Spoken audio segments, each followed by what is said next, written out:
E aí, sejam muito bem-vindos a mais uma explicação visual. Hoje a gente vai mergulhar nas raízes históricas e na diversidade cultural do mamulengo, o nosso tradicionalíssimo teatro de bonecos aqui do Brasil. Sabe, à primeira vista pode parecer só uma brincadeira de criança, mas a verdade é que essa arte carrega séculos de história, de resistência e uma complexidade cultural que é simplesmente incrível. Dá só uma olhada nessa imagem do Museu do Mamulengo, lá em Olinda. Repara nas texturas, nas expressões super exageradas e nas cores desses bonecos.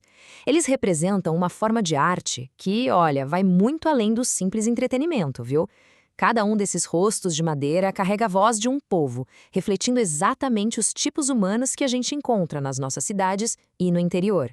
Para a gente entender isso direito, nosso roteiro de hoje vai ser o seguinte. Primeiro, vamos ver o mamulengo como um patrimônio hoje. Depois, a gente volta no tempo para explorar as raízes africanas e a influência europeia. Aí vamos ver como tudo isso se misturou na fusão brasileira, para fechar falando sobre a preservação dessa nossa identidade cultural. Então, vamos lá para o nosso primeiro ponto. O mamulengo hoje como patrimônio. E o detalhe mais importante para a gente começar é esse marco aqui de 2015. Foi nesse ano que o IPHAN reconheceu oficialmente o mamulengo como patrimônio cultural imaterial do Brasil. Gente, isso não é só um título bonito de se ter na estante, sabe? É a confirmação oficial de que essa manifestação lá do nosso Nordeste tem um papel absolutamente vital na construção de quem nós somos como nação. É literalmente um tesouro vivo. E o que é o mamulengo na prática? Bom, é uma forma tradicional de teatro popular itinerante. Ele não fica preso num teatro chique. Ele acontece na rua mesmo, na praça, no meio do mercado. É super famoso pela improvisação e por uma interação absurda com o público. É uma arte que respira junto com a galera que está assistindo, sem aquela quarta parede chata separando quem está atuando de quem está vendo. Certo, agora vamos para a nossa segunda parte, as raízes africanas. Para entender o DNA dessa tradição, a gente precisa voltar bastante no tempo. A linhagem aqui é milenar. Lá na antiguidade, os sacerdotes do Egito já contracenavam com imagens inanimadas dos deuses. Com o tempo, isso se transformou em ritos complexos em lugares como Mali, usando máscaras e marionetes. E aqui entra o ponto crucial que os próprios mestres mamulingueiros fazem questão de lembrar. Foram os africanos escravizados os grandes responsáveis por trazer e desenvolver essa arte com toda a força aqui no Brasil durante o período colonial. Olha que interessante essa imagem, mostrando máscaras e marionetes lá do Mali. Nessas tradições, o teatro de animação acontece ao ar livre, super integrado com a comunidade. E não é só para fazer o pessoal rir, não. Essas figuras são usadas em cerimônias sérias sobre justiça, iniciação, culto aos antepassados e até para contar histórias sobre os conflitos coloniais. É uma parada muito profunda e ritualística. Mas a história não para por aí. Vamos para o nosso terceiro ponto, a influência europeia. É muito bacana a gente colocar essas duas matrizes lado a lado. De um lado, a gente tem a matriz africana, focada nesses rituais ao ar livre, na justiça da comunidade e numa integração rítmica muito forte.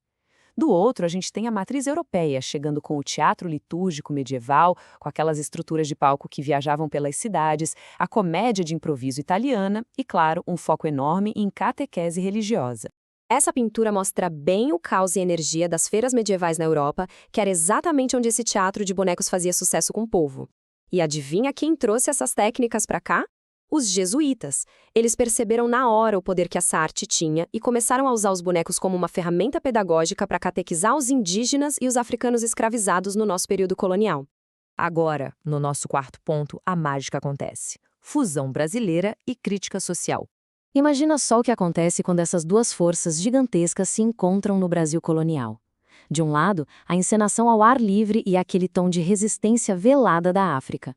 Do outro, os palcos itinerantes e os bonecos de luva da Europa. O resultado, uma fusão puramente brasileira. Essa arte deixou de ser apenas para entretenimento ou catequese e se transformou num instrumento afiadíssimo de folclore regional e, claro, de muita crítica social. Na prática, em vez de santos europeus ou deuses do Egito, esse nosso teatro de rua abraçou os personagens do dia a dia. Pega o exemplo do clássico espetáculo Romance do Vaqueiro Benedito. A gente tem o próprio Benedito, que é o trabalhador brasileiro, a amada dele, a Margarida, e o folclórico Boi e Estrela. Juntos, eles contam histórias super locais sobre o amor, a labuta diária no Nordeste e as brigas contra figuras autoritárias. E como diz bem a frase aí na tela, a sátira de costumes é a alma do negócio. Longe de ser só uma brincadeira inocente, o Mamolengo sempre foi um veículo poderoso para denunciar os problemas da sociedade. Historicamente, essa foi uma sacada genial. Permitia que vozes marginalizadas pudessem zombar abertamente das normas da elite, dos políticos corruptos e dos patrões. Tudo isso protegido pelo disfarce do humor e dos bonecos de madeira. Perfeito, né? E a dinâmica de uma apresentação tradicional é uma loucura muito bem organizada, tá? Você tem o mestre, que é o gênio que fica escondido na barraca manipulando os bonecos. Aí tem o contramestre, que fica do lado de fora, batendo papo e improvisando direto com o mestre. Tem também o Mateus, que é um personagem que fica circulando no meio da plateia, quebrando o gelo. E, claro, a trilha sonora ao vivo, com sanfones à bumba, que dá todo aquele ritmo alucinante das piadas. Chegando no nosso último ponto, preservando a identidade cultural. E hoje, o nosso mamulengo não fica só no Brasil, não. Olha essa foto incrível de uma apresentação numa praça pública em Évora, lá em Portugal, agora em 2023. Levar essa nossa herança imaterial para as ruas do mundo todo é uma forma linda de democratizar a cultura. Ocupar esses espaços garante que toda a memória ancestral, a sagacidade e o gênio artístico desses criadores continuem vivos e encantando gente em qualquer lugar. Para encerrar a nossa análise de hoje, fica aqui uma reflexão. Como que a mistura de tradições tão absurdamente diferentes da África e da Europa se encontram no Nordeste e enriquecem a nossa identidade cultural? E o principal, o que a gente perde como sociedade se a gente deixar essas vozes esculpidas em madeira sumirem do tempo?